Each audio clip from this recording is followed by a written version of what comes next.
You probably think keeping a 430-ton airplane flying is just a physics problem. Think again.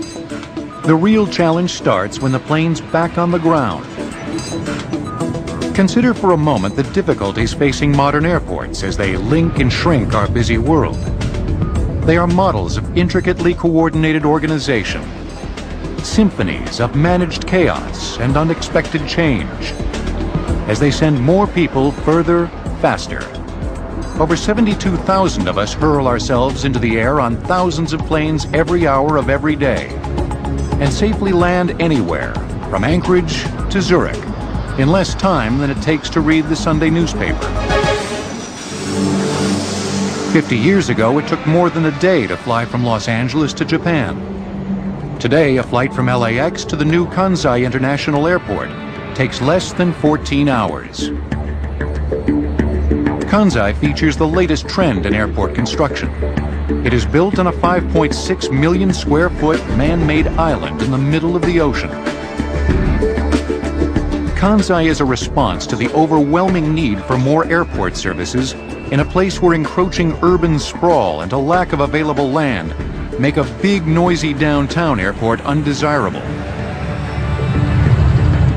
It's a brilliant concept to look at. We think, well, wouldn't we rather land closer to the action, closer to where we really want to be? The truth of the matter is we want to land where we can get in and out and get the minimum hassle in terms of being able to move through the facilities. And Kansai certainly offers that.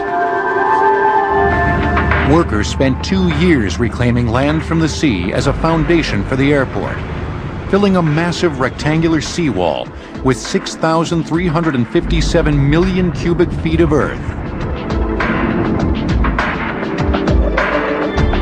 They built a 2.3-mile-long, two-tiered access bridge for trains and cars. Plus, they included a hotel, shopping complex, observation deck, pedestrian walkways, administration buildings, street lamps, dozens of restrooms, and everything else you'd find in a small city. First conceived back in 1968, the facility finally opened in 1994 as Japan's first 24-hour airport, operating a 2.1-mile-long runway and an average of 319 flights per day. The usual array of security measures, gates, and ticketing counters are housed in a terminal designed to reflect the culture and architecture of the region. The concept of building offshore airports and airports in locations where you otherwise might not have expected them are becoming more and more de vogue. There are risks, of course, to building an airport at sea. Engineers expected Kansai to settle a little.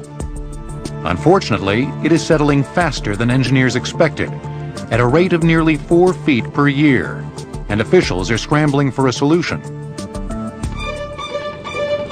It hasn't been a smooth ride to Kansai from Kitty Hawk, but it has been an exciting evolution. Aviation and airports have grown together into multi-billion-dollar industries that do far more than provide planes with places to land. But that's how they began at the turn of the last century. The initial airports were little more than afterthoughts. They were grass fields that were out in the middle of farmers' pasture, little reception areas for passengers. Farmers' pastures were good locations because they were flat, clear, and the farmer usually had reliable weather information for the pilots.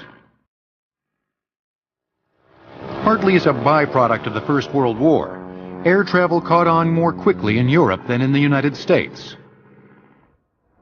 Roads and railways had been destroyed, and often the easiest path from one country to another was by air. The war also produced experienced pilots.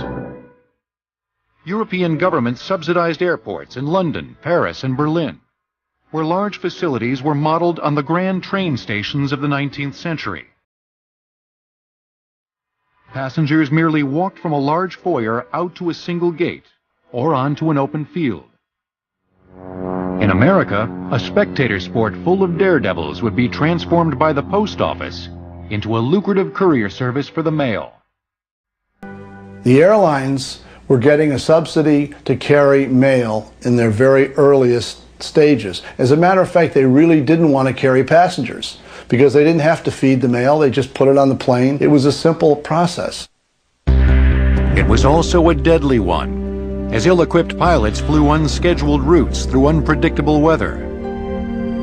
31 of the first 40 pilots hired by the Postal Service in 1919 died in crashes within 6 years. In response, the Postal Service opened their airmail operation to private contractors who bid on specific routes. But that would all change with Walter Folger Brown's appointment as Postmaster General in 1929. Brown encouraged commercial aviation by forcing ragtag independent airlines to merge into a handful of large ones. When he took over, there were about 42 little airlines in the United States. He said, we want a proper national system. In 1927, the aviation industry was bolstered by a public relations event almost as monumental as the discovery of flight itself. This is Lowell Thomas in New York. He made it. Charles A. Lindbergh, Lucky Lindy as they call him, landed at ḻrᴇțōᴛ Airport, Paris at 5:24 this afternoon. Lindbergh became the first person to fly solo nonstop across the Atlantic, landing in Paris in his Spirit of St. Louis on May 21st, thus opening the age of transatlantic international air travel. What Charles Lindbergh did for commercial aviation has been, to a large extent, overlooked. He'd take his Spirit of St. Louis into a town. He'd land at the farmer's field at the edge of town, be escorted to the steps of City Hall. The mayor would come out and hand Charles Lindbergh a key to the city, and in most cases, a week, a month later, the city would float a bond for $500,000 and build an airport. But what exactly was an airport? Was it a kind of train station? An open field? As land became more scarce and more costly, it became obvious that you couldn't have these very large land sections dedicated strictly for an all-field type of airport, and so therefore the whole runway concept was developed. But where to put the runway? In 1929, the Lehigh Portland Cement Company sponsored a competition that produced some curious results. One submission had airplanes landing on runways suspended atop city skyscrapers. They love the idea of gridding out patterns. And so there's aesthetically wonderful patterns, stars, spokes. The designs that appeared in this airport competition are done by architects, for the most part, who had no experience in airport design and also never seem to have been hired since. Landing airplanes on top of skyscrapers may have been far-fetched, but landing them on water soon became commonplace. During the early 1930s, the epitome of passenger plane travel was the luxurious flying boat, an innovative airplane that used its smooth, reinforced underbelly to take off and land. All one needed was a few hundred feet of calm seas and a dock. In fact, the very first passenger airline actually started as a seaplane service in St. Petersburg, Florida. And in the early days, the seaplanes were very popular. Miami's Dinner Key became America's very first international airport, offering trips to southern international destinations on Pan American Airlines. In fact, the original terminal at Dinner Key was a houseboat. One prominent visitor to Miami's Dinner Key was New York's Mayor Fiorello LaGuardia, who wouldn't be satisfied until his city built the greatest airport in the world.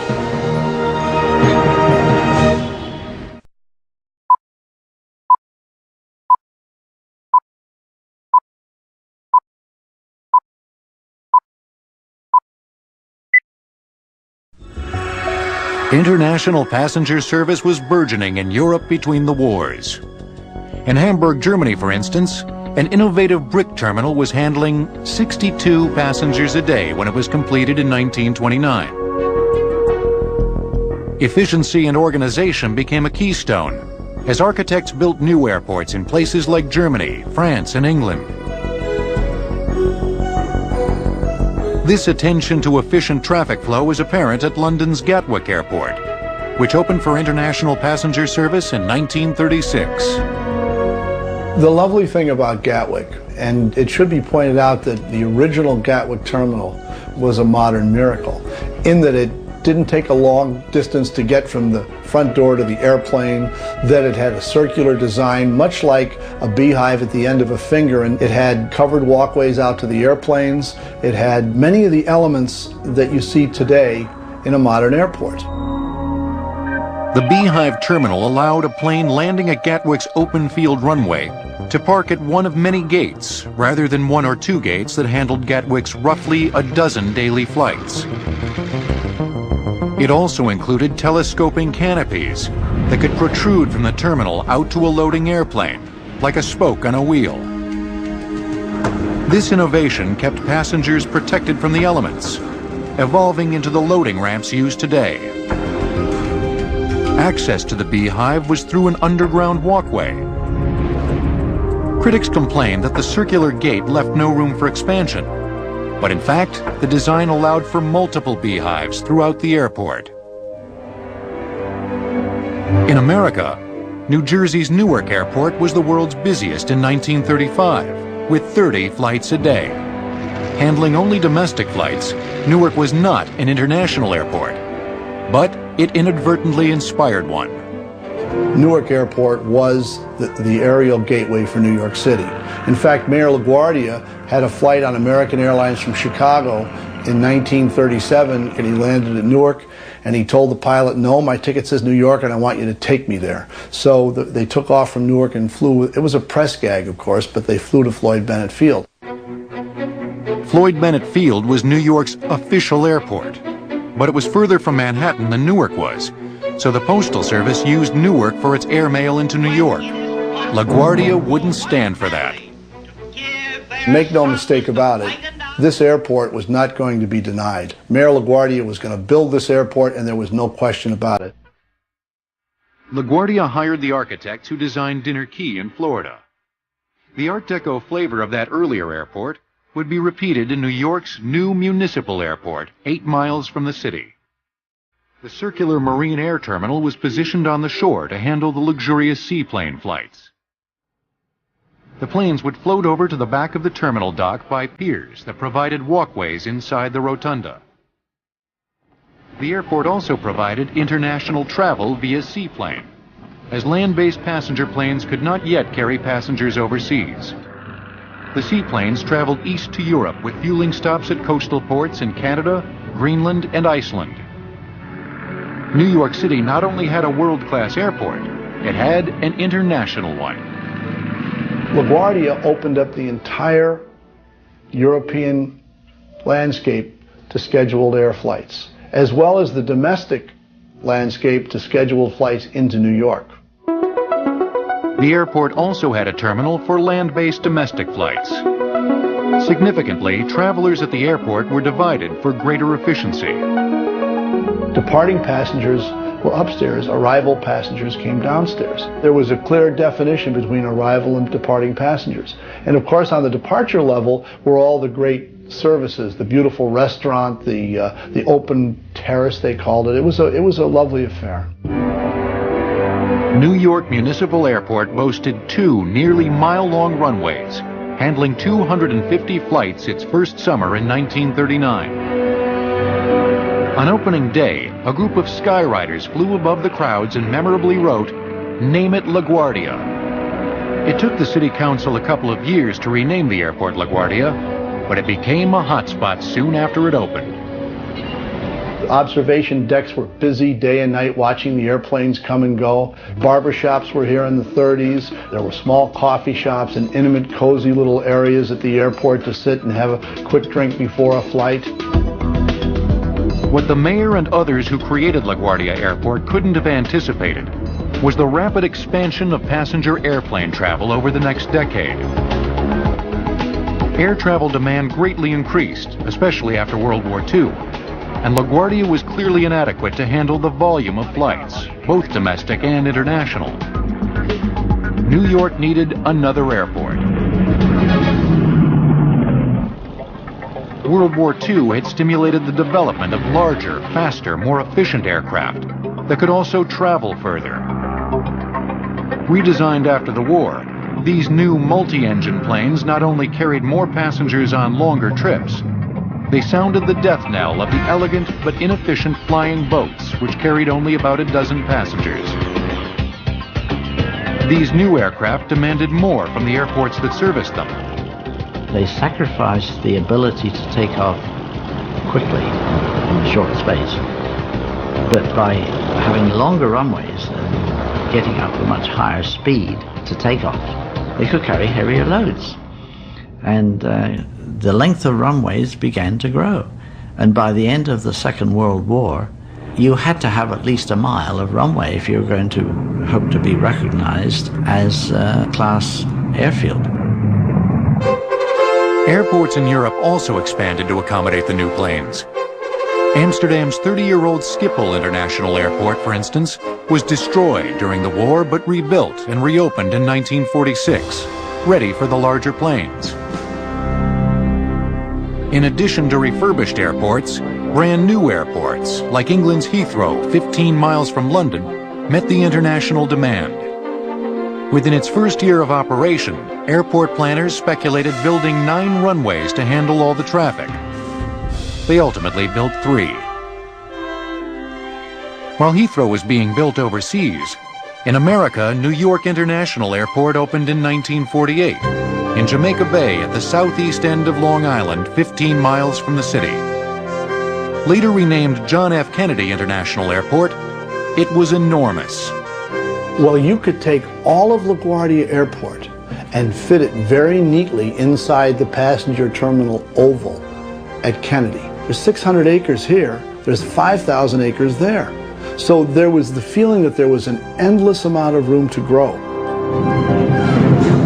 But runway length was not the only difference between LaGuardia and JFK. Instead of a single passenger terminal serving a host of airlines, JFK pioneered the airport city concept, with each airplane building its own terminal. It also had its own police department and its own electrical power plants. The most interesting thing about JFK International Airport was here was the ultimate expression of the airlines versus the railroads and the steamships. Every one of the carriers went out to that field and built their own statement. The buildings were designed with flair and a sense of destination and a sense of excitement. The 150-foot control tower, completed in 1952, was one of the earliest freestanding control towers, coordinating roughly 50 flights a day. JFK was America's busiest international airport throughout the 1950s. But the introduction of passenger jet aircraft in 1958 meant bigger planes and more flights. Airports would have to adjust to the jet age.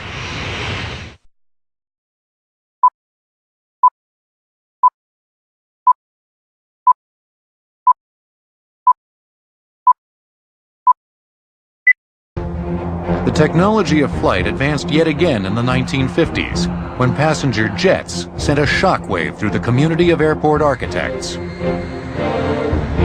Bigger, faster, heavier planes required leaner, cleaner, more efficient jet-age airports. Jet aircraft technology allowed the aircraft to become larger and larger because of the thrust-to-weight ratios. And as the aircraft got larger, being able to get the aircraft into a gate without touching wings with an airplane that might be sitting in the next gate over became a real problem. So did the noise. Jets were louder than propellers. Airports needed more room to land the bigger planes, and they needed to be far enough from the city to avoid noise pollution. Yet they had to be close enough to be convenient. Larger, more efficient planes meant more cost-efficient flights. As a result, air travel opened up to even more consumers. The success of the jet is not so much the speed that it offered, but that it reduced costs so dramatically. And when the seat mile costs go down, then that enables a volume of traffic and invites a new community. Commercial jet service began at London's Heathrow in 1952, 6 years before any other international airport, with flights to Johannesburg, South Africa. In 1953, passengers through Heathrow topped the 1 million mark, the first airport to do so. 3 years later, Heathrow saw 3 million. The first international airport in America built specifically for the jet age was Washington's Dulles, opened in 1962, and designed by ḻrᴇṛᴜ Saarinen.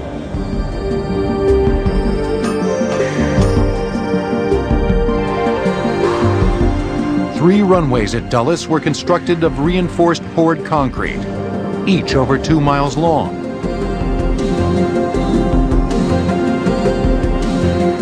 A modern air traffic control tower was constructed to a height of 177 feet, 27 feet higher than JFK's tower.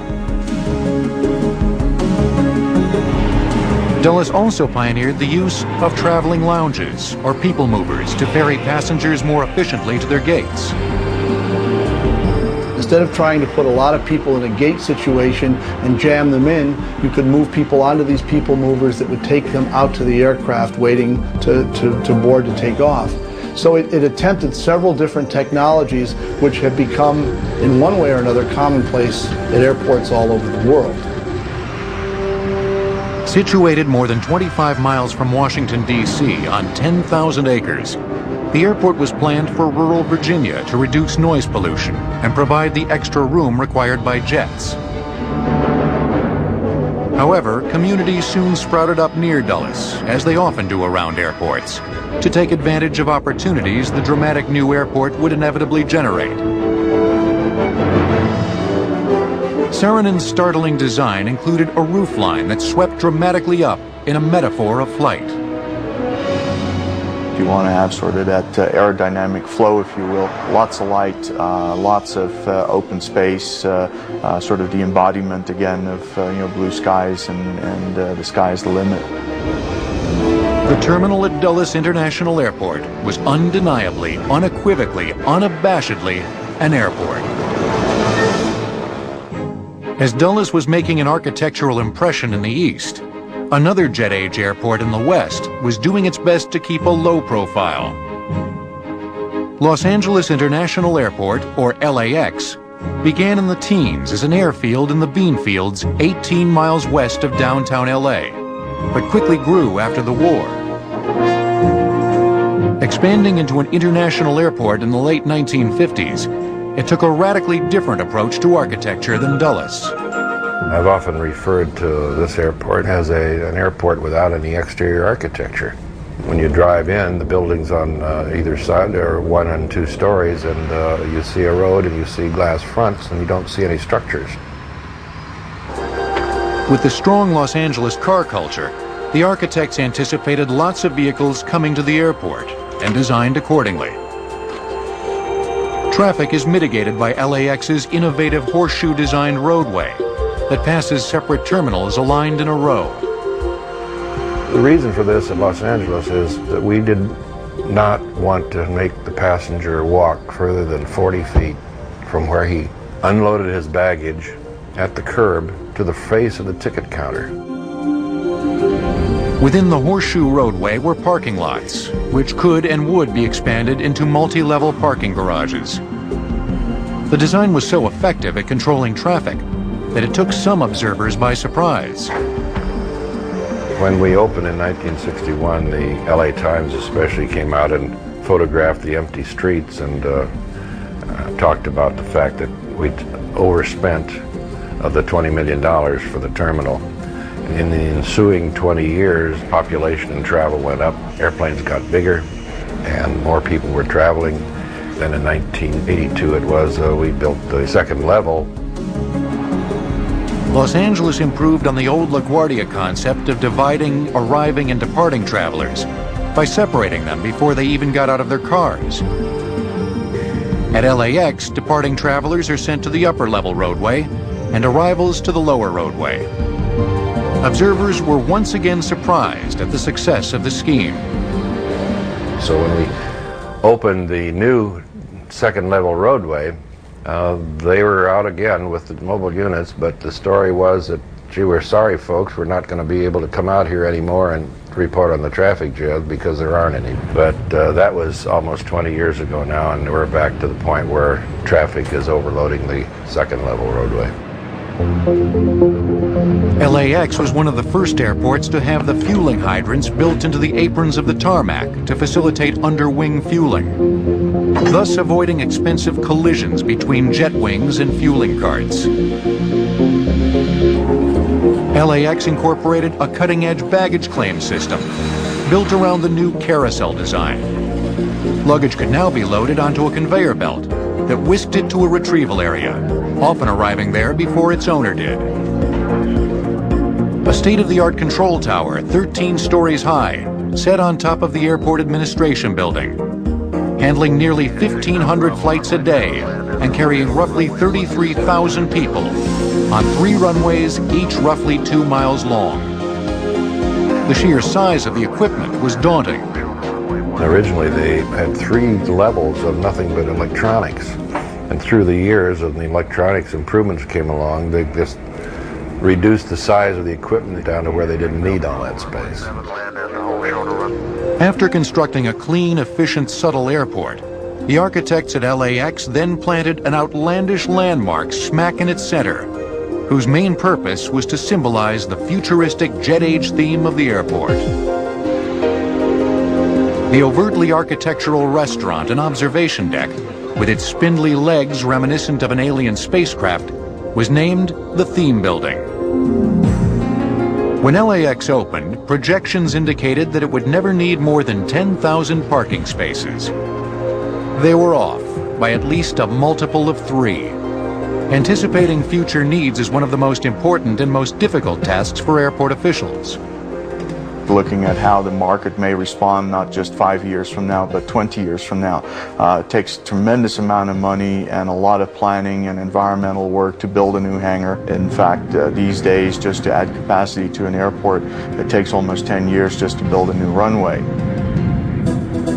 The volume of air traffic is increasing at such a rate that planners can barely keep up. Over 635 million people traveled by plane in 1999. Up 22 million over the previous year.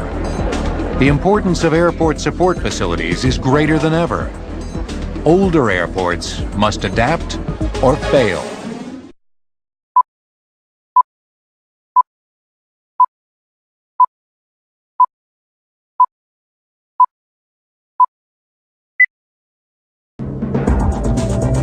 At 53 square miles, Denver International Airport, or DIA, is one of the largest airports in the world. Completed in 1995, DIA is 6 times the size of LaGuardia and JFK airports combined. It is more than twice the size of Manhattan Island. In fact, the entire city of Boston could fit within the confines of DIA. Approximately 23 miles from downtown Denver, it handles over 104,000 passengers each day, with over 1,371 flights taking off and landing on its 5 nearly 2.5-mile-long runways.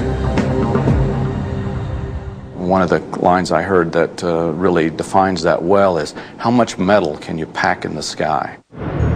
Constructing the massive airport took a roughly 10,000-person crew over 5 years. Situated on the plains of Colorado's eastern prairie, the task of leveling the land was an enormous job that encompassed shifting over 110 million cubic yards of earth. Runways were built in layers, and over 2.5 million cubic yards of concrete were used to complete runways, taxiways, and aprons. Denver's Flight Control Tower at 327 feet, the tallest in North America, was designed with the latest Doppler radar innovations to evaluate weather conditions in an environment that sees violent tornado-spawning thunderstorms and icy, wind-shearing blizzards.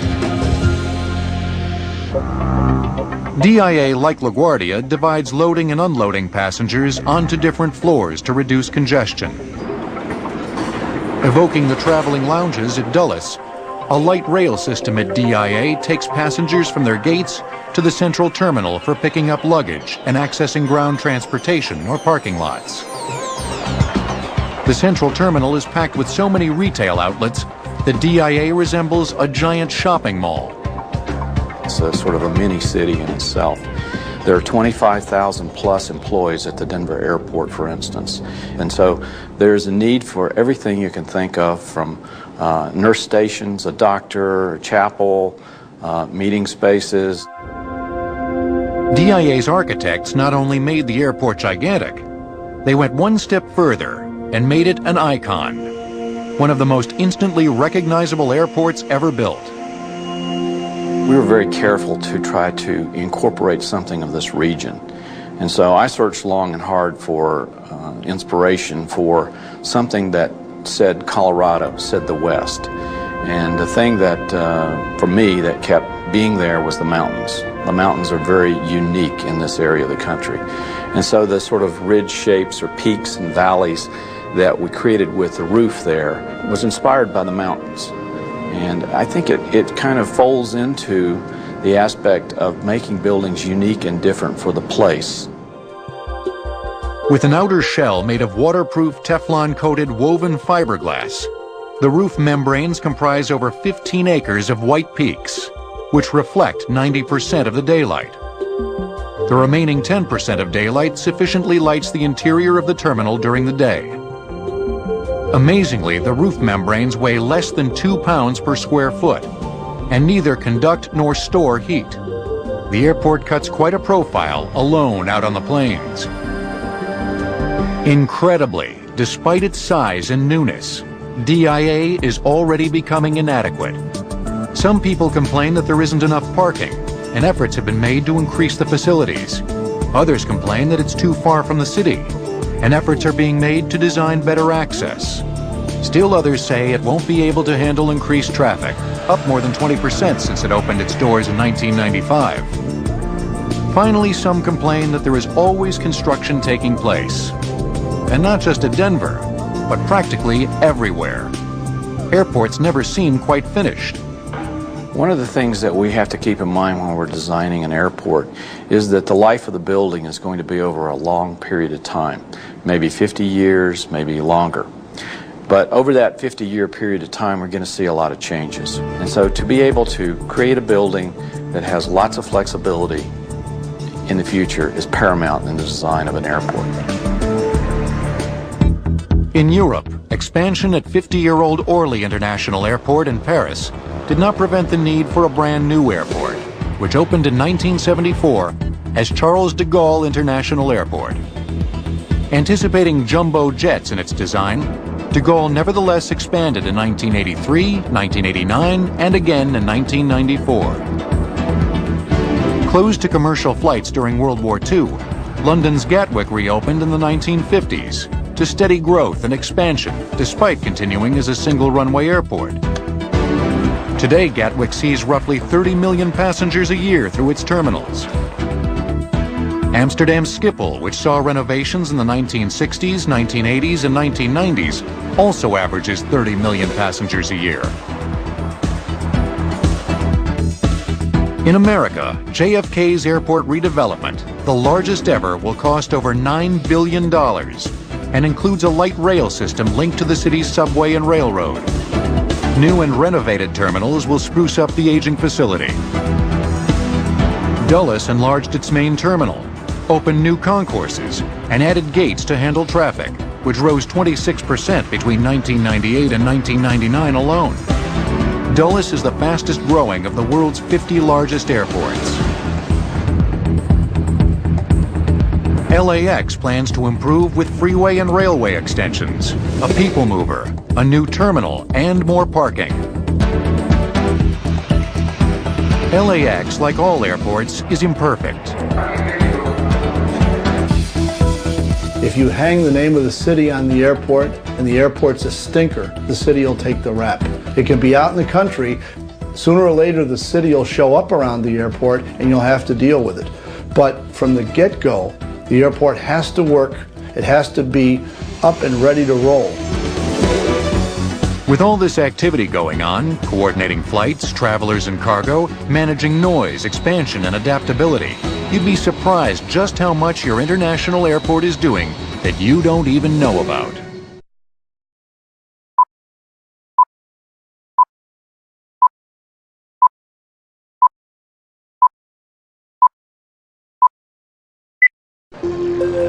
Welcome to McCarran International Airport in Las Vegas, Nevada. Don't forget to drop a quarter in the slot machine on your way to your luggage. When visiting London's Gatwick, be sure to grab some English tea biscuits as you leave the gate. Every airport reflects the character of its place. But beneath the surface, international airports function in roughly the same way, using roughly the same language. They have to. There's a kind of choreography, a ballet, that has to take place, and the speed at which that takes place determines the number of passengers that you're able to service. It's such an immensely complicated task to make this system work, but it's not simply making one system work, it's making hundreds of systems work all over the country. The system at LAX has to work in similar ways to the system at LaGuardia or National or Dulles. Those interconnected systems help guarantee that your travel will be safe and pleasant. It begins with security. Lots of security. Control rooms full of agents monitor television feeds from cameras all over the airport, from curbside check-in to terminal gate. At entry to gate area security, multiple cameras capture different angles as passengers unload their belongings for the search and scan.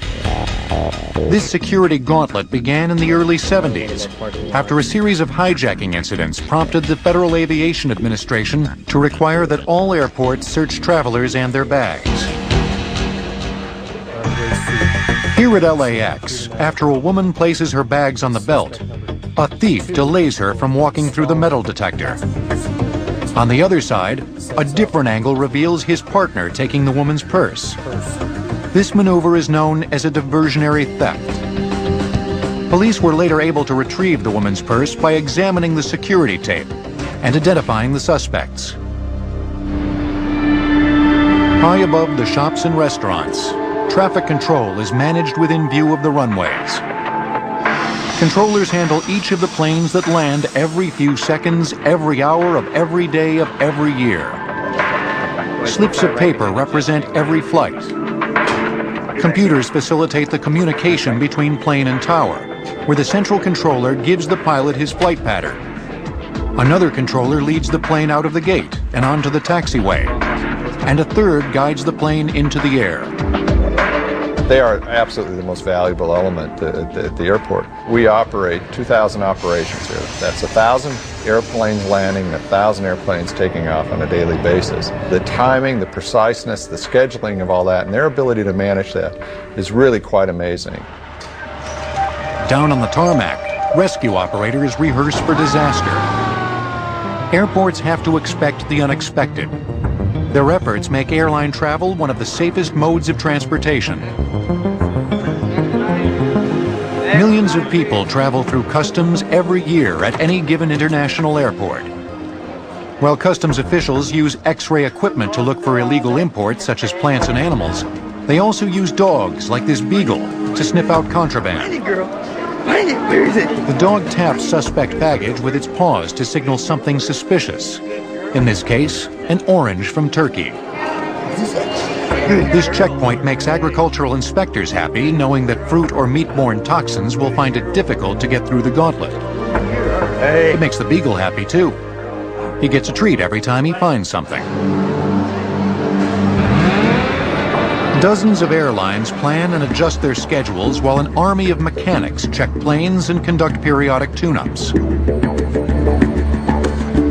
Retail outlets bring in as much as $400 million in combined revenue at some airports.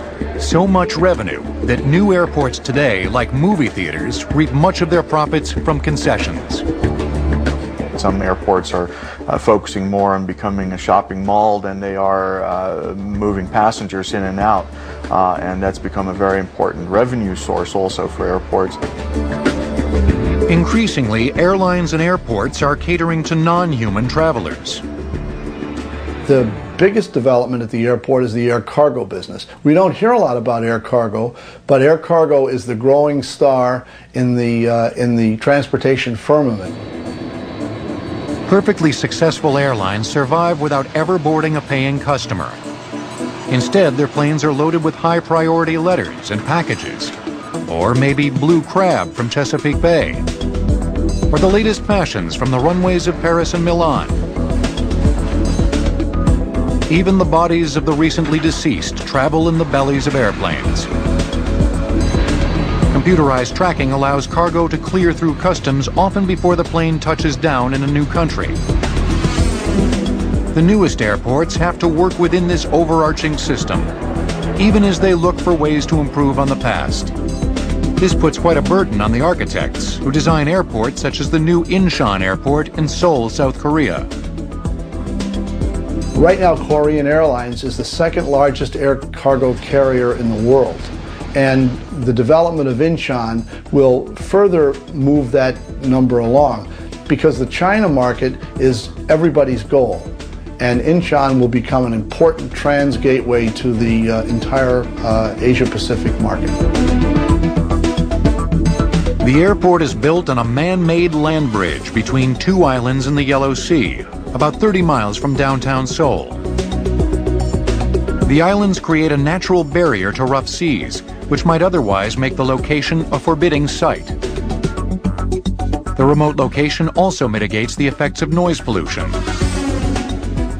Fentress Bradburn Architects, who built Denver's airport, won a design competition to build the 5.6 million square foot central passenger terminal. They began with a model. In the design of buildings, we use models extensively for creation of the vision, to help us illustrate and communicate to our clients and to the public at large what it is we're trying to do. And they're particularly interesting and helpful whenever we have something that is unique in terms of its spatial quality or the form of the building. The $6.9 billion airport includes 2.3-mile-long runways, 2 passenger terminals, and 4 remote concourses that will handle 27 million passengers a year. Incheon's control tower is 329 1/3 feet high, 3.5 feet taller than Denver's. The new airport is within 3.5 hours flying time of 40 major metropolitan areas in the dynamic Pacific Rim. Undoubtedly, the airport's designers have left room for changes and adjustments, for nobody really knows exactly where advancements in technology and engineering are going to lead. Amazingly, the next leap may be straight out of the atmosphere and into space. The Federal Aviation Administration already has as part of its mission the space program on the commercial side, and so we're looking at spaceports, incorporating that with runways and launch facilities. Someday we might be traveling to Mars, and airports will then become spaceports. International airports may someday become interplanetary ones. It's hard to imagine, but who could have predicted an airport like Incheon way back in 1939, when Mayor LaGuardia opened his airport in Queens? I think it's important for airport operators to maintain their sense of balance in terms of where they came from. I think that the old facilities, the classic terminals, are constant reminders of where we came from. As international airports build and rebuild themselves, their architects must constantly reflect and reinterpret those innovations which have made airports of the past successful, adaptable, and efficient. No longer modified train stations, international airports have evolved their own style, their own majesty. They are the first exotic destination on our far-flung journeys.